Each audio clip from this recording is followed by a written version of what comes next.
sou o Felipe e sejam bem-vindos e bem-vindas de volta à nossa Sexta Maldita. Toda sexta-feira um caso bizarro pra gente ficar quebrando a cabeça tentando entender. E hoje eu garanto que vai te deixar maluco. O mistério de hoje é bem simples e muito complexo. É sobre um homem que nunca vendeu um cavalo. Vem comigo.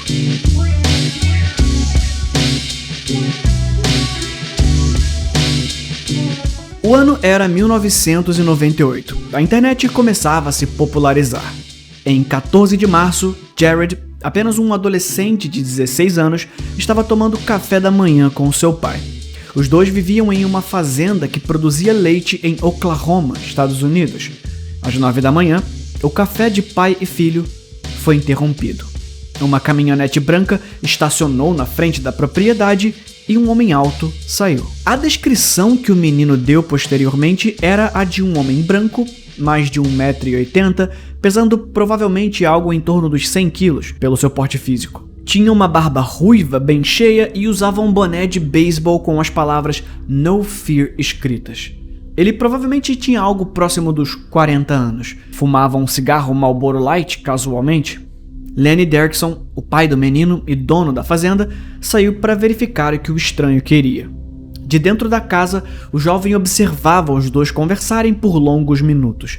Não havia intimidade entre os dois, não pareciam ser dois grandes amigos, mas o menino disse que o tom da conversa parecia amigável, apesar de onde estava não ter sido capaz de ouvir o conteúdo.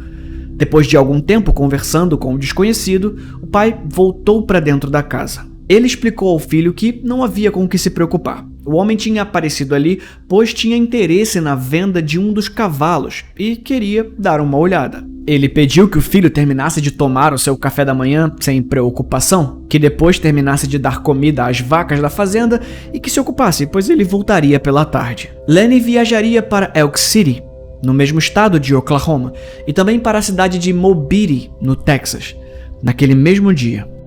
Ele não sabia qual seria o primeiro destino, por isso pediu que o filho não se preocupasse caso demorasse. Como você deve imaginar, Lenny nunca mais voltou para casa. E segundo a própria família, ele nunca tinha anunciado a venda de nenhum cavalo.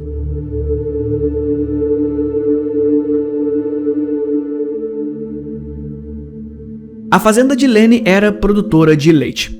Não é como se fosse surpreendente você ter um aras em uma fazenda, mas também não é óbvio. Principalmente porque o espaço era dedicado à criação de vacas. O celeiro onde o cavalo ficava era um pouco distante, contudo, será que era realmente necessário demorar tudo isso? Quando a tarde chegou e Lenny não apareceu, o menino ficou preocupado, mas decidiu aguardar um pouco mais. O tempo passou e o sol se foi. As estrelas começaram a aparecer e o céu negro era dominado pelo amarelo cintilante da lua. Ainda assim, nada do pai aparecer. Era hora de envolver a polícia. Na manhã seguinte, Jared avisou os avós por parte de pai que moravam em uma propriedade perto e então reportaram o caso às autoridades. A polícia investigou o celeiro onde Lenny costumava guardar o tal cavalo, que vale lembrar, nunca foi anunciado e poucas pessoas sabiam sobre a existência dele, e encontrou o animal lá, intacto.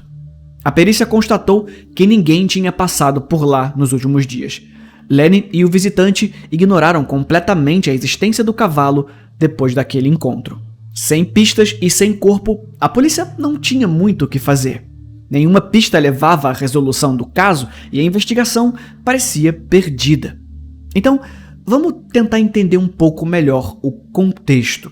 A vida pregressa de Leonard. Aos 18 anos, Lenny casou com Katie, a sua paixão dos tempos de escola. Juntos, eles pegaram o dinheiro que tinham e investiram na criação e manutenção de uma fazenda que produziria laticínios, a mesma fazenda onde viveram durante os 20 anos de casamento. Mesma fazenda onde ele foi visto pela última vez.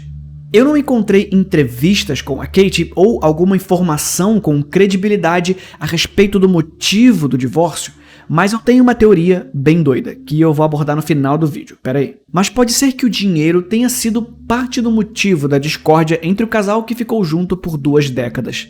Segundo o pai de Lenny, o homem estava com muitas dívidas e que provavelmente a sua família não sabia o quão ruim era a sua situação financeira. Todo o dinheiro que ele tinha na época de seu desaparecimento eram apenas $150.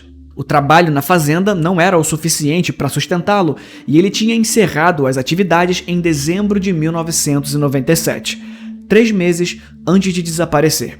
Em janeiro de 1998, ele tinha conseguido um trabalho em uma metalúrgica. O cheque do seu último pagamento ainda não tinha sido usado. Seus cartões de crédito estavam todos estourados e desde o seu desaparecimento não houve nenhuma movimentação em suas contas. O divórcio foi extremamente problemático, como divórcios costumam ser, e agora gerando uma cisão na família. A filha menor, Connie, foi morar com a mãe, depois de uma extensa briga judicial. Jared, o mais velho, se recusou a morar com a mãe. Até o momento do desaparecimento do pai, os dois sequer se falavam. Segundo o próprio Jared, ele e o pai eram muito apegados, o que você percebe por essa parte da história onde o filho fica do lado do pai após o divórcio. E que o pai jamais iria embora e o deixaria para trás sem mais nem menos. Mesmo que doesse ter que aceitar que o destino do seu pai provavelmente não era dos melhores, o menino nunca aceitou a possibilidade do pai ter simplesmente fugido. A mãe do homem conta em uma entrevista como sua vida mudou depois do desaparecimento do filho, e que não consegue mais assistir qualquer notícia sobre algum corpo encontrado porque sempre tem que verificar se não é o seu Lenny. Mesmo sabendo que as chances dele estar vivo são baixas, mãe, pai e o jovem Jared nunca perderam a esperança de encontrá-lo. Esperança que se animou durante a investigação quando uma garçonete disse ter visto os dois homens antes de desaparecerem para sempre. Ou talvez.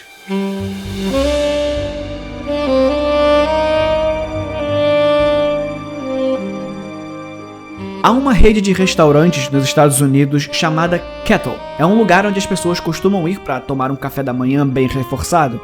E foi em um desses que uma das primeiras e únicas pistas surgiu. Quando o caso se espalhou pela mídia local e imagens do homem estavam por toda parte, a polícia foi contatada por uma garçonete.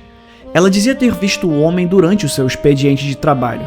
Segundo a mulher, cerca de 2 horas após o seu desaparecimento, ou seja, por volta de 11 horas ou meio-dia, ela tinha visto Lenny sentado à mesa com outro homem.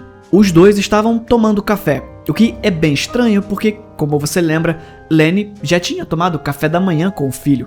A descrição de um dos homens batia exatamente com a de Lenny, e a descrição do homem com quem Lenny estava batia exatamente com a do visitante misterioso que procurava pelo cavalo. A garçonete disse que no dia não achou nada de suspeito entre os dois, pareciam apenas 2 amigos conversando. Mas uma coisa ela se lembrava: Lenny estava calado. Segundo ela, o homem misterioso e de identidade até hoje desconhecida era o único a falar na mesa, enquanto Leonard ouvia atento, por vezes bebericando seu café. O tom da conversa, no entanto, parecia amigável. Os 2 homens terminaram sua refeição e caminharam tranquilamente até a caminhonete. Apesar do retrato falado cedido pela polícia, nenhuma informação a mais sobre a identidade do homem de boné e barba ruiva surgiu. Mas uma das pistas mais interessantes sobre esse caso viria algum tempo depois, de outro anônimo, em outro bar.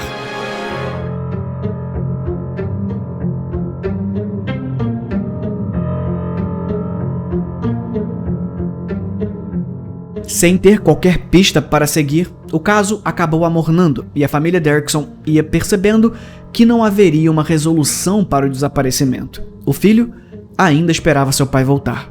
O pai ainda se perguntava quando poderia abraçar Lenny de novo. A mãe permanecia à espera de encontrar o nome de seu filho, mesmo que no noticiário entre os corpos encontrados do dia. E então, o telefone da polícia tocou.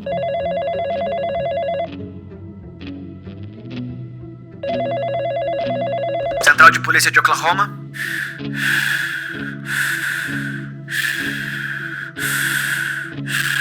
Pois não? Lenny.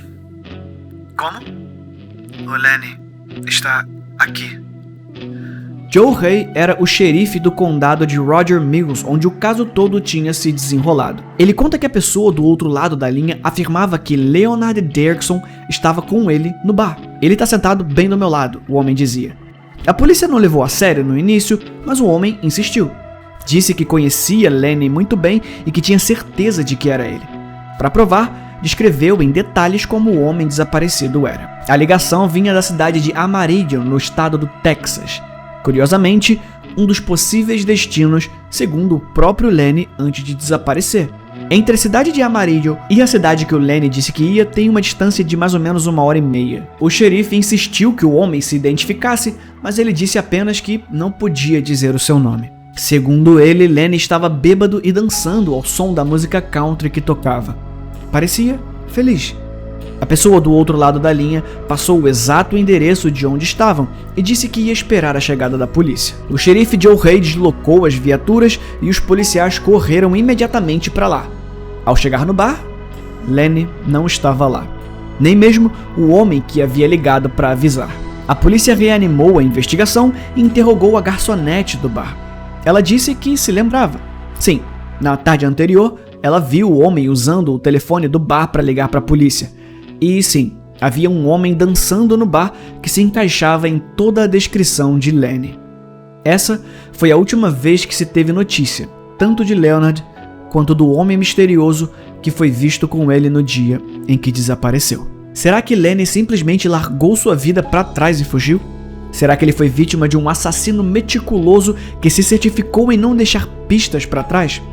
Vamos discutir as possíveis soluções para esse caso bizarro.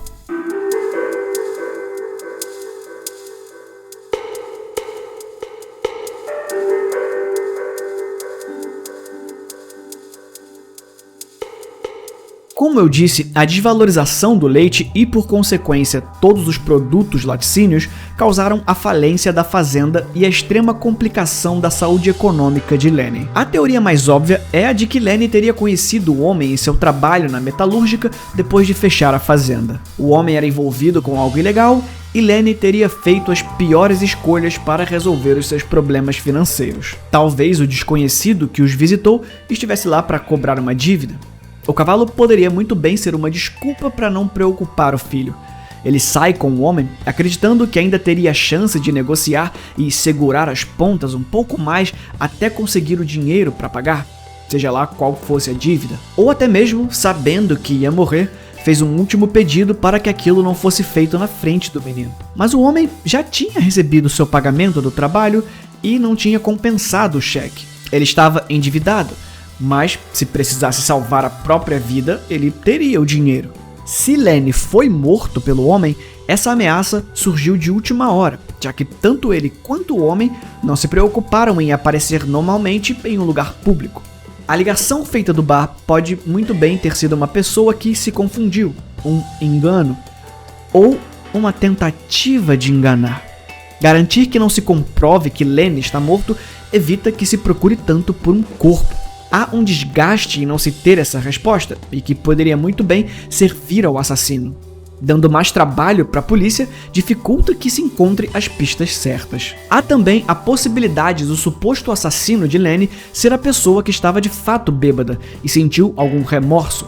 Ligou para a polícia com planos de se entregar, mas deu para trás enquanto esperava as viaturas chegarem. Ou então, a minha teoria favorita. Talvez Lenny tenha sumido porque ele era gay. É sério. E eu sei que pode parecer uma solução extremamente absurda, mas confia em mim que faz ao menos um pouco de sentido.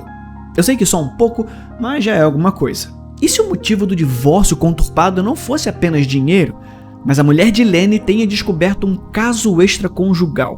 Quando o homem percebeu que tinha perdido tudo, decidiu fugir com o amante.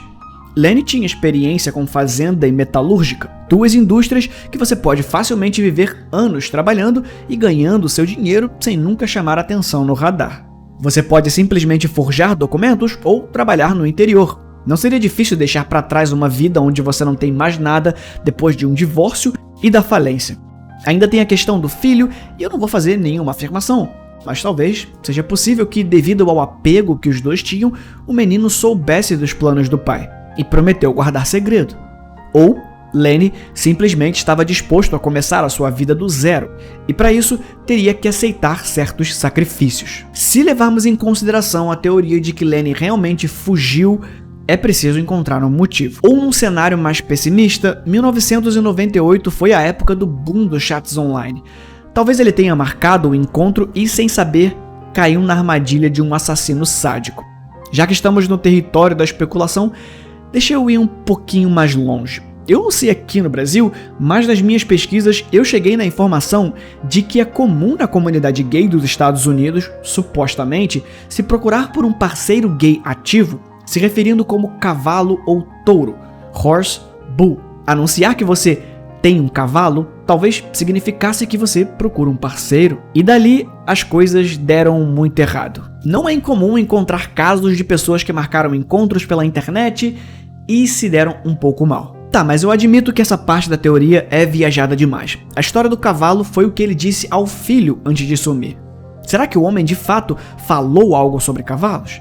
Será que aquilo foi só uma desculpa improvisada e que Lenny saiu para resolver outra coisa? Eu vou deixar esse mistério para vocês discutirem aqui nos comentários. Podem bombardear com as teorias de vocês, porque eu também tô curioso para saber o que vocês acham. Eu simplesmente não tenho a resposta para esse mistério. A gente se vê aqui embaixo. Fui.